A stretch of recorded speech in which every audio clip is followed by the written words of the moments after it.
Hello everyone. कॉलवे वैद्युत अपघटन अभिक्रिया की क्रियाविधि लिखिए। इसे हमें समझना है। इस अभिक्रिया में होता क्या है?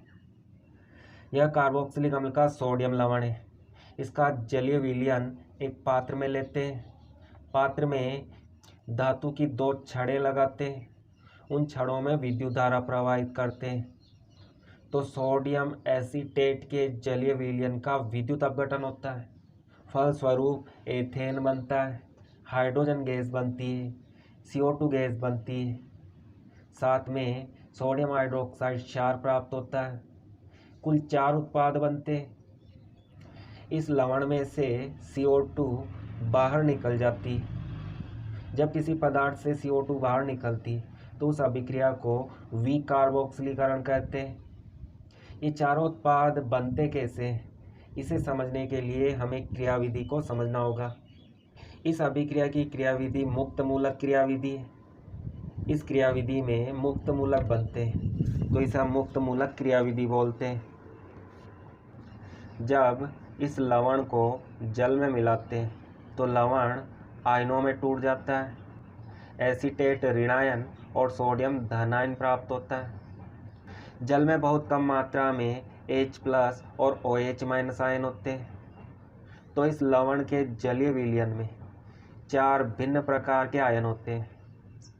वह धातु की छड़ जिस पर धनावेश होता है उस धातु की छड़ को एनोड बोला जाता है। एनोड धनावेशित होता है। विलयन में उपस्थित ऋणायन, ये दोनों ऋणायन एनोड से आकर्षित होते हैं।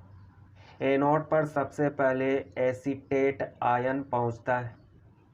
एनोड पर ऑक्सीकरण होता है। ऑक्सीकरण में ऋणायन इलेक्ट्रॉन देता है। तो जब एसीटेट आयन एनोड पर पहुंचते हैं तो एसीटेट आयन इलेक्ट्रॉन देते हैं। यहाँ पर 2 एसीटेट आयन 2 इलेक्ट्रॉन देते हैं। इस ऑक्सीजन पर 3 एकाकी युग्म होते हैं और एक ऋणावेश होता है। जितना ऋणावेश होता है उतने ही इलेक्ट्रॉन दिए जाते हैं। इलेक्ट्रॉन देना ऑक्सीकरण कहलाता है। एनोड पर ऑक्सीकरण होता है। एक एसीटेट आयन 1 इलेक्ट्रॉन देता है। 2 एसीटेट आयन 2 इलेक्ट्रॉन देते हैं। इलेक्ट्रॉन देने पर ऋणावेश समाप्त हो जाता है और 2 उदासीन स्पीशीज बनती है जिनको मुक्त मूलक बोलते हैं। ऑक्सीजन पर कुल 6 इलेक्ट्रॉन होते हैं। 1 इलेक्ट्रॉन देने के बाद ऑक्सीजन पर केवल 5 इलेक्ट्रॉन रह जाते हैं। कार्बन कार्बन के बीच का बंध टूटता है। प्रत्येक बंध में 2 इलेक्ट्रॉन होते हैं तो इस बंध में भी 2 इलेक्ट्रॉन होते हैं।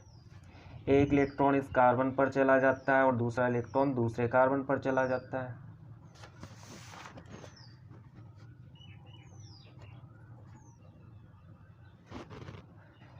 प्रत्येक बंध में 2 इलेक्ट्रॉन होते हैं।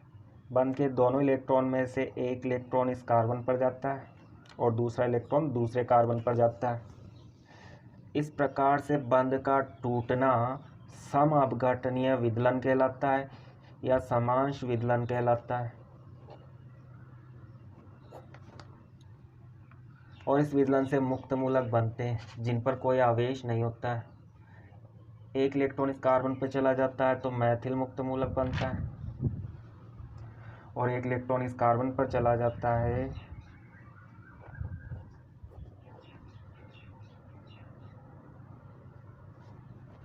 यहाँ पर कार्बन के बंधों की संख्या 3 है जबकि कार्बन 4 बंध बनाता है।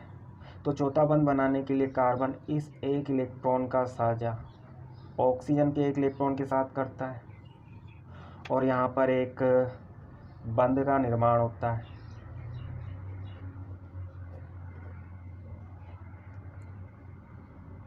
ऑक्सीजन पर इलेक्ट्रॉन की संख्या केवल 4 हो जाती है क्योंकि 1 इलेक्ट्रॉन बंध निर्माण में भाग लेता है और इस तरह से CO2 बनता है। इसे आप CO2 लिख सकते हैं। इनकी संख्या 2 होती है तो 2 मैथिल मुक्त मूलक बनते हैं और CO2 के 2 अणु बनते हैं। दोनों मैथिल मुक्त मूलक क्या करते हैं? आपस में 1-1 इलेक्ट्रॉन का साझा कर लेते हैं। 1-1 इलेक्ट्रॉन का साझा करके एथेन बनाते हैं।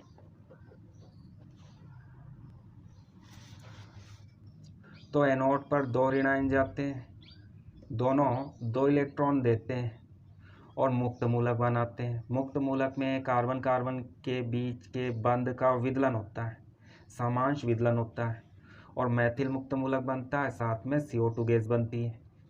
2 मैथिल मुक्त मूलक, दोनों मैथिल मुक्त मूलक आपस में इलेक्ट्रॉन का साझा कर एथेन बनाते हैं। तो एनोड पर CO2 गैस और एथेन बनती है। वह क्षण जिस पर ऋणावेश होता है उसे हम कैथोड कहते हैं और कैथोड विलयन में उपस्थित धनायन को आकर्षित करता है। धनायन हमारे पास 2 है, H+ और Na+। कैथोड पर सबसे पहले H+ आयन जाता है।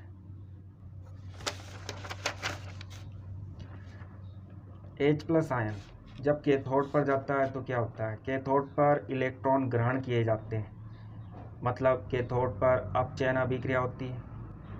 तो एक H+ आयन 1 इलेक्ट्रॉन ग्रहण करता है। H+ आयन इलेक्ट्रॉन ग्रहण करता है तो इस पर ऋणावेश आ जाता है। एक धनावेश पहले से उपस्थित है, इलेक्ट्रॉन ग्रहण करने पर एक ऋणावेश आ जाता है, तो एक धनावेश और एक ऋणावेश, कुल आवेश 0 हो जाता है।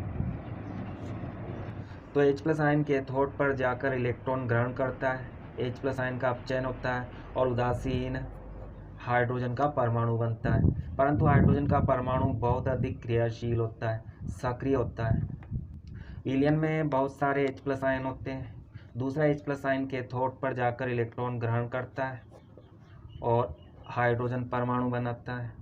हाइड्रोजन परमाणु अधिक क्रियाशील होते हैं, तो ये हाइड्रोजन परमाणु आपस में इलेक्ट्रॉन का साझा करते हैं और H2 अणु में बदल जाते हैं, हाइड्रोजन गैस में बदल जाते हैं।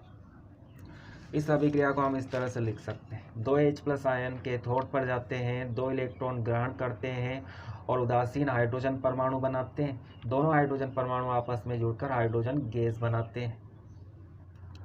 विलयन में शेष क्या रह जाता है, तो विलयन में